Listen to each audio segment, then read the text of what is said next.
Research by the South African Depression and Anxiety Group, that's Sadag, says 1 in 4 South African employees had been diagnosed with depression.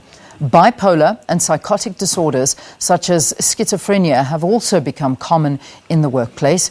Now employers have to make an effort and create a conducive environment for their staff. Morning Live producer Refiloe Senatle compiled this report for us.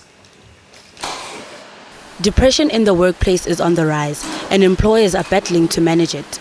They also have to deal with the stigmatization of employees suffering from it. Taryn Mason is Managing Director of Progression. The organization assists people with disabilities to integrate them in the workplace. They also guide managers on how to support their staff members who are suffering from a mental illness. Well, mental illness, according to the definition under the Employment Equity Act, is a condition that is either long-term or reoccurring. For example, bipolar, it's not that the person experiences the same condition continuously, they have their ups and downs, or like epilepsy, the person isn't always having a seizure every moment of every day, that happens sporadically. What are the signs that employers should look out for? I think we can start seeing it from when the person's, now it's not always performance related, it also can be behavioral, so when they're not behaving in their norm, or the performance is lacking.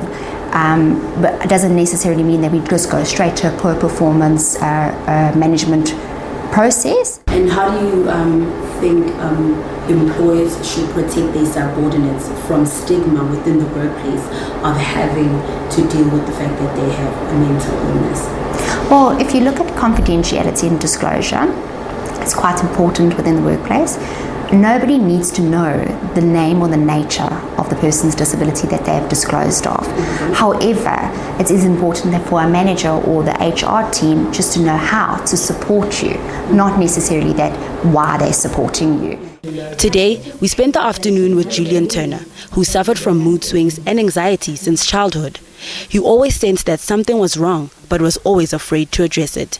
And only at the age of 52 was he diagnosed with bipolar disorder. How did it impact you in the workplace, knowing that now you're suffering from bipolar? Yes, well, I found that I had to use tricks, little tricks that I had to hide this away from people. Because when you have a debilitating illness like this, you don't realize that you've got it, but you realize that some days you're down and other days you're feeling fine. And I had to try and be seen to be consistent. So it affects your confidence. Things became too hard for him, and suicide was the only answer. On that day, I knew the day had arrived, and I knew the place that I was going to go and take my life. And that place was Kloof Gorge in KwaZulu-Natal. So that day I walked out of our management meeting at my organization. I got in my car. I cried every single tear that I had inside me. And then I became very task-orientated because I knew what my intent was. My intent was to go and kill myself. I took a swallow's dive off the edge without making a sound. And suddenly I was gone. Imagine falling 80 meters down a cliff and still surviving the ordeal. Initially you wanted to die. What changed after waking up and opening your eyes and realizing that I'm still alive? What changed inside of you? The most incredible feeling of relieving all those burdens that I was carrying for 52 years.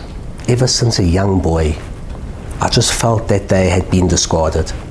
You've gone through all of this, now integrating yourself back into the workforce. How was that? How challenging was that for you?